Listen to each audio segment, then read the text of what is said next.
5000 साल पहले श्रीमद् भागवत गीता में स्वयं भगवान श्री कृष्ण ने इंसान की बर्बादी के 3 ही कारण बताए थे। और आज जितने भी गुनहगार क्रिमिनल्स आपको जेल में मिलेंगे वो सभी के सभी इन्हीं 3 कारणों की वजह से जेल में बंद मिलेंगे।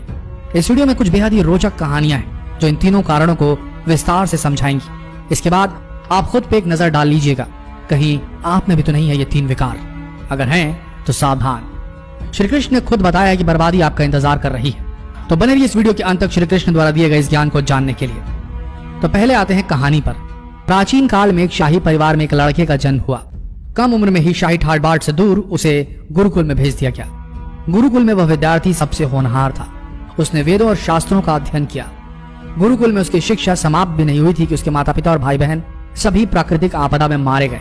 ना तो राजसी ठाट बाट रहा और ना ही माँ बाप। शिक्षा समाप्त करने के बाद इस विद्यार्थी ने प्रण लिया कि उसका सारा जीवन केवल लोगों की भलाई में ही गुजरेगा, और उसने संन्यास ले लिया। अब इस सन्यासी ने इतनी सारी महत्वाकांक्षा त्याग दी और अब वो ध्यान लगाने के लिए सांसारिक चीजों को छोड़कर हिमालय के जंगलों में चला गया। वहां पर उसने लंबे समय तक तपस्या की और अपनी दिमागी शक्तियों को विकसित किया। वो सन्यासी जीवन में बहुत खुश था। लोग शिक्षा लेने के लिए उसके पास आते थे और ये सन्यासी लोगों की समस्या सुलझाने में लोगों की मदद करता था। धीरे धीरे इस सन्यासी की चर्चा पूरे नगर में होने लगी। सन्यासी बहुत ही मशहूर होने लगा। पर उस राज्य का राजा बहुत ही क्रूर व्यक्ति था और राजा ने सन्यासी से मिलने की ठान ली। इस पहली मुलाकात से ही राजा इस सन्यासी से इतना प्रभावित हुआ कि उसने अच्छाई की राह पर चलने की ठान ली। राजा मन ही मन सोचने लगा, अगर ये सन्यासी मुझे चंद मिनटों में ही इतना बदल सकता है तो अगर ये मेरे पास रहने लगे तो मेरी तो जिंदगी ही बदल जाएगी। इसकी सेवा से मेरा जीवन धन्य हो जाएगा। राजा ने सन्यासी से महल में चलने का आग्रह किया। सन्यासी इसके लिए मान गए और राजा सन्यासी को लेकर महल पहुंच गए। वहां राजा ने शाही कमरे में सन्यासी को भोजन करवाया। सन्यासी ने राजा का धन्यवाद किया और जाने की आज्ञा मांगी। राजा ने कहा, आप हमारे बगीचे में हमेशा के लिए रह सकते हैं। मैं आपकी जरूरत की सभी वस्तुएं, खाना, रहना, कपड़ा आदि प्रबंध करवाता हूँ। सन्यासी ने राजा के प्रस्ताव को स्वीकार कर लिया। बगीचे में सन्यासी के लिए कुटिया बना दी गई। सन्यासी काफी साल वहीं रहे। राजा ने भी सन्यासी की खूब सेवा की।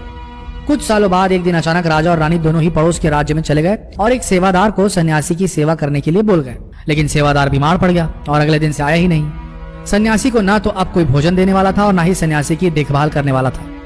कुछ दिनों बाद जब राजा वापस लौटे तो सन्यासी ने राजा को खूब डांट लगाई और कहा, गैर जिम्मेदारी की भी हद होती है। जब तुम मेरी जिम्मेदारी उठा ही नहीं सकते थे तो ली ही क्यों भला।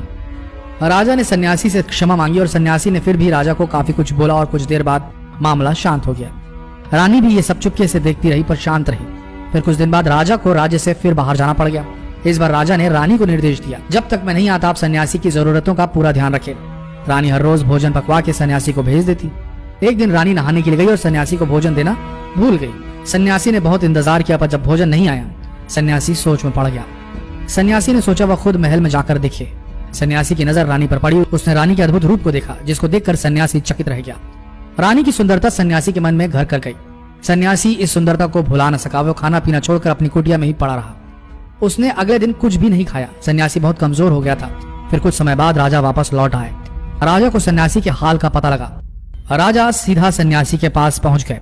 राजा ने सन्यासी से कहा, आप बहुत कमजोर हो गए हैं और गहरी सोच में डूबे हैं। क्या मुझसे फिर कुछ भूल हो गई है? सन्यासी ने बताया, राजा मैं आपकी रानी की अद्भुत सुंदरता के मोह में पड़ गया हूँ और रानी के बिना जिंदा नहीं रह सकता। राजा ने कहा, मेरे साथ मेरे महल चलिए, मैं आपको रानी दे दूंगा। फिर राजा सन्यासी को लेकर महल चले गया। रानी ने अपने सबसे सुंदर कपड़े और गहने पहने हुए थे। राजा रानी के पास पहुंचे और कहा, आपको सन्यासी की मदद करनी चाहिए। वो बहुत कमजोर पड़ गए हैं और मैं नहीं चाहता कि किसी ज्ञानी पुरुष की हत्या का पाप अपने सर लूं। राजा ने रानी से पूछा, क्या आप ये पाप अपने सिर लेना चाहते हैं? सन्यासी आपकी अद्भुत सुंदरता के दीवाने हो गए हैं। रानी ने कहा, मैं समझ गई क्या करना है। और फिर राजा ने रानी को सन्यासी को सौंप दिया। सन्यासी रानी को लेकर जब कुटिया के दरवाजे पर पहुंचा तो रानी ने सन्यासी से कहा, हमें रहने के लिए घर चाहिए।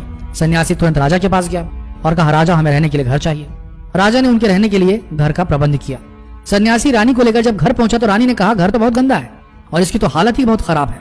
सन्यासी फिर राजा के पास पहुंचा और कहा, राजा घर की हालत बहुत खराब है। राजा के हुक्म से घर ठीक करा दिया गया। फिर रानी नहा धोकर बिस्तर पर बैठ गई और सन्यासी भी रानी के पास आ गया। रानी ने सन्यासी से कहा, क्या आपको पता नहीं कि आप कौन थे और आप क्या बन गए? आप एक महान सन्यासी थे जिसके लिए राजा भी सारी जरूरत की वस्तुएं स्वयं उपलब्ध कराता था और आज आप वासना के कारण मेरे गुलाम हो गए। ये सुनकर सन्यासी को महसूस हुआ कि वो तो एक सन्यासी है जो अपनी सारी सुख सुविधाओं को छोड़कर शांति की तलाश में जंगलों में चले गए थे। सन्यासी जोर जोर से चिल्लाए और रानी से कहा, क्षमा कीजिए रानी, मैं उस दयालु राजा की रानी को अभी सौंप कर आता हूँ। रानी ने प्रश्न किया, महाराज उस दिन जब आपको भोजन नहीं मिला आप बहुत क्रोधित हो गए थे। मैंने आपको यह रूप पहली बार देखा था, तभी से मैंने आपके व्यवहार में परिवर्तन महसूस किया। सन्यासी ने समझाया, जब मैं जंगल में था तब मुझे तो समय पे खाना पीना भी नहीं मिलता था, पर महल में आने के बाद मुझे सुविधाएं मिली और मैं इसके मोह में फंस गया। मुझे इसके प्रति लगाव उत्पन्न हो गया, फिर इसको पाने का लालच हुआ। जब मुझे ये नहीं मिले तो क्रोध उत्पन्न हुआ। सन्यासी ने बताया, सच ये है कि इच्छा पूरी नहीं हुई तो क्रोध उत्पन्न होता है। क्यों पूरी नहीं हुई, और अगर पूरी हो जाए तो लालच बढ़ जाता है और चाहिए। इस बात को एक बार फिर से सुनिए, इच्छा पूरी नहीं हुई तो क्रोध उत्पन्न होगा। क्यों पूरी नहीं हुई, और अगर पूरी हो जाए तो लालच बढ़ता है और चाहिए। सन्यासी ने बताया, और यही इच्छाओं की पूर्ति मुझे वासना के द्वार तक ले आई और मैं आपके प्रति आकर्षित हो गया। इसके बाद सन्यासी को समझ आ गया कि उनको जंगलों में वापस लौटना चाहिए और उन्होंने ऐसा ही किया। दोस्तों, श्रीमद् भगवत गीता के 16वें अध्याय के 21वें श्लोक में स्वयं भगवान श्री कृष्ण ने नरक के 3 द्वार बताए हैं, और ये 3 द्वार हैं काम, क्रोध और लोभ, यानी कि लालच। अब जरा सोच के देखिए, आज जितने भी क्राइम इस दुनिया में होते हैं उनके पीछे ये 3 वजह है या नहीं। जितना हो सके इस वीडियो को शेयर करें और लोगों को इन तीनों विकारों से बचाएं। अभी शेयर करिए वीडियो फेसबुक पर, व्हाट्सएप पर, और जितना हो सके संदेश को भारत भर में फैलाएं। मिलते हैं अगले वीडियो में, तब तक के लिए अगर आपने अब तक हमारा ये पेज फॉलो नहीं किया है तो यही सही समय होगा, अभी फॉलो कीजिए। मिलते हैं अगले वीडियो में, धन्यवाद।